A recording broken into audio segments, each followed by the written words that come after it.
everybody.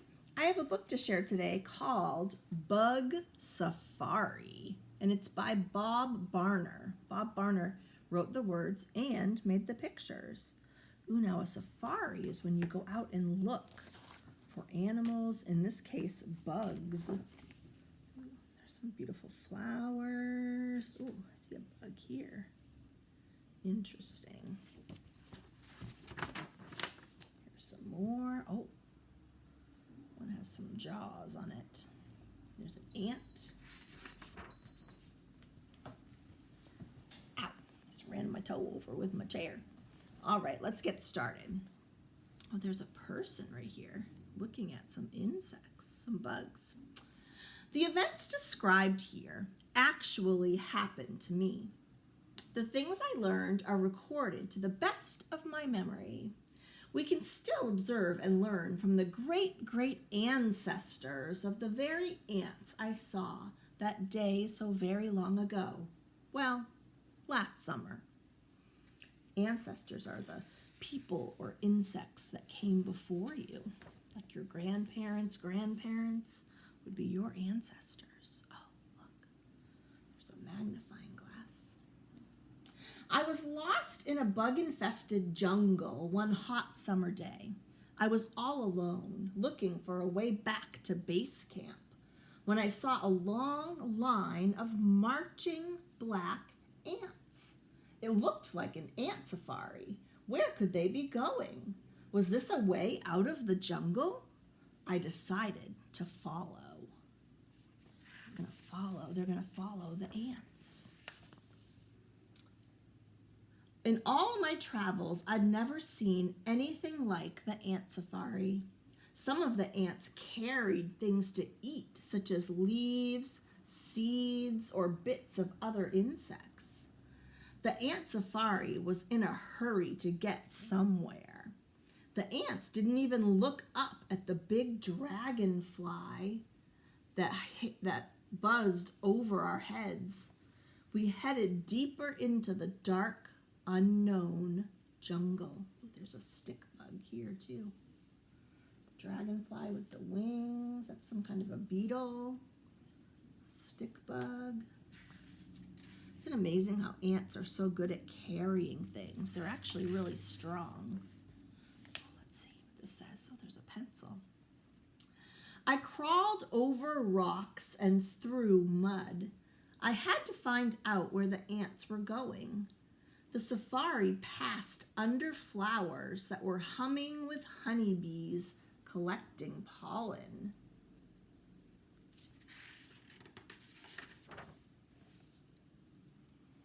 I was measuring one of the ants with my ruler when the other ants zoomed past me in a slow-moving dung beetle. I noticed that the ants talked to one another by touching the antenna on the tops of their heads. They all knew where they were going. We were moving quickly, but to where and what? Ooh, where are they going? Isn't that interesting how they talk to each other by touching their antenna together? So cool. Ooh, there's a magnifying glass. There's an up-close look. Then I saw them up ahead. Red ants. The black ants were fighting them. The tiny red ants were fierce and bit the black ants.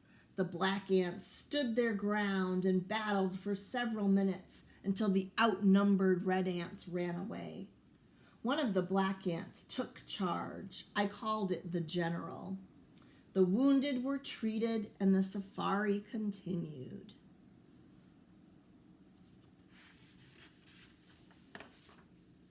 Whoa. I was baking in the sun. I had a drink from my canteen, just one sip left.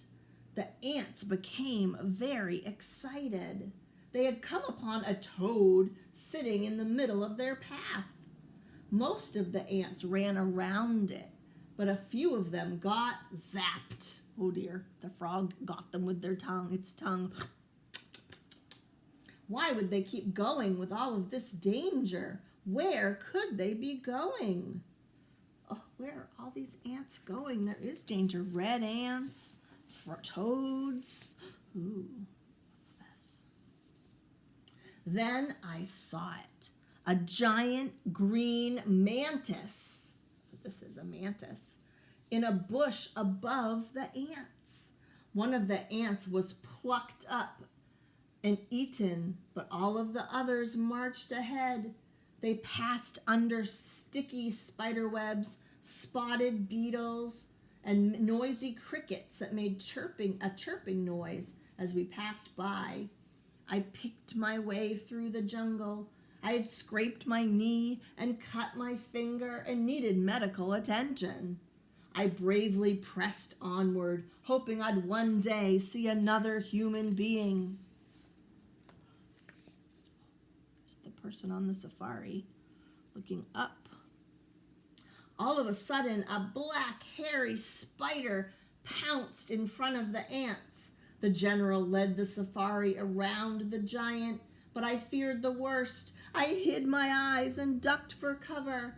Then, with a swooshing sound, the spider was gone. I looked up to see its 8 legs wiggling in the beak of a robin. We were all safe for the moment. The general marched on. Whew. That robin or bird rescued them from that spider. Aw. I was out of water, famished, that means really hungry, and covered with bites. Then I heard a faint sound in the distance. I was perfectly still in the brush so I could listen very carefully. A lone mosquito buzzed past my ear. Finally, I heard the call, a human voice. Base camp! Yay! Lunch was ready. To my surprise, I discovered where the ants were going. I see a sandwich, some cake. I discovered where the ants were going. I love a good safari, and so do the ants. Do you see where they were going? Do you see that? It's a picnic blanket. They were on their way to a picnic. Now this part of the book, the story part's over, but this part tells you about some of the insects that we saw. Let's see, it says up here, bugs in the book. Most of the creatures in this book are insects. An insect has 3 body parts, a head, an abdomen, and a thorax. These 3 parts are easy to see in an ant, but harder to see in insects such as ladybugs or walking sticks. All insects also have 6 legs. Bug is a word used to describe many small creatures. See if you can guess which 2 bugs on this page are not insects. Ooh. So let's see. Insects have 6 legs. 1, 2, 3, 4, 5, 6 legs on the stag beetle. It says only the male stag beetle has big jaws like this. The beetles use their big jaws in fights. The female lays its eggs in decaying or rotting wood, and the larvae eat it after hatching. Ooh. So that stag beetle is an insect. Here's a cricket. Field crickets are common all over North America. Crickets make a musical sound by rubbing their forelegs together. Let's see, this cricket has 1, 2, 3, 4, 5, 6 legs, so that's an insect. Well, here's a dung beetle. We saw one in our book pushing that big ball. It says, a dung beetle or tumblebug lays 1 insect in a ball of dung it has collected. Dung is like poop. Then it buries the ball in the ground, and when larva hatches, it eats the dung. Let's see. 1, 2, 3, 4, 5, 6. This dung beetle has 6 legs, so it's an insect. Well, here's a centipede. Oh, look at all the legs on this centipede. That must not be an insect. It has too many legs. It says, Centipedes are arthropods, not insects. Arthropods have bodies with many sections and 2 legs on each section. Many centipedes are active at night and hide under stones or leaves during the day. If you look under stones or rocks or leaves when you're out at the park or something, you might see some centipedes. Here's a mosquito. Mosquitoes, you can usually hear a mosquito before you see it. The males feed on honeydew from plants, but the females feed on blood. They definitely make a zzz kind of sound. I see 1, 2, 3, 4, 5, 6 legs. Oh, mosquitoes are insects. 6 legs. Here's a stink bug. 1, 2, 3, 4, 5, 6 legs on the stink bug too. Stay away from stink bugs. They can make a very stinky fluid to scare away enemies. The strong smell can stain your skin or even cause a headache. I did not know that. Oh, here's a spider. 1, 2, 3, 4, 5, 6, 7, 8. Ooh, spiders have 8 legs. They must not be insects. Let's see what it says. A spider is an arachnid, not an insect. An arachnid has 2 body parts. Insects have 3. Remember, head, thorax, abdomen. Spiders have 2 body parts. They have 8 legs, no wings, and no antenna. Many spiders catch bugs in their webs for food. Spiders come in lots of sizes, from tiny to about 10 inches in diameter. Most spiders have 8 eyes. Ooh, 10 inches in diameter. That's like this big. Can you imagine seeing a spider that big? Oh, I like spiders a lot. I think they're really interesting, and I'm not scared of them or anything, but I don't know that I want to see one that big. Yikes. Ooh, let's see what else we have here. Ooh, there's a butterfly and a bumblebee or a honeybee and a mantis and a caterpillar and a dragonfly and a fly and a ladybug and a walking stick. Those are all insects. They all have 6 legs. Cool.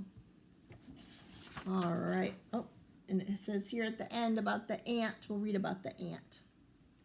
The first ant appeared 130 million years ago. Ants come in many colors and range in size from 1/6 to 3/4 of an inch long. So some of them are super tiny, and some of them are a bit bigger.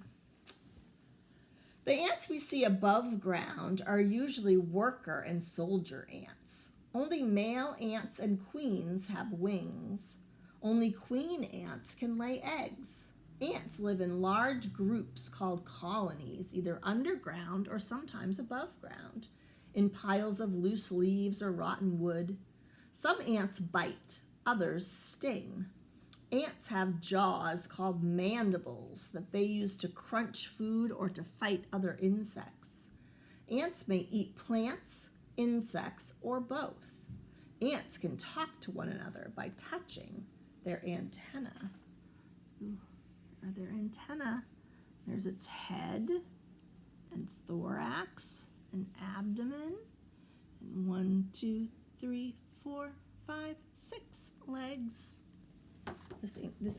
This must be a female ant and not the queen, because it does not have wings. Only males and queens have legs. Anyway, I hope you like this book called Bug Safari. I think it's a pretty good one, and I will see you soon.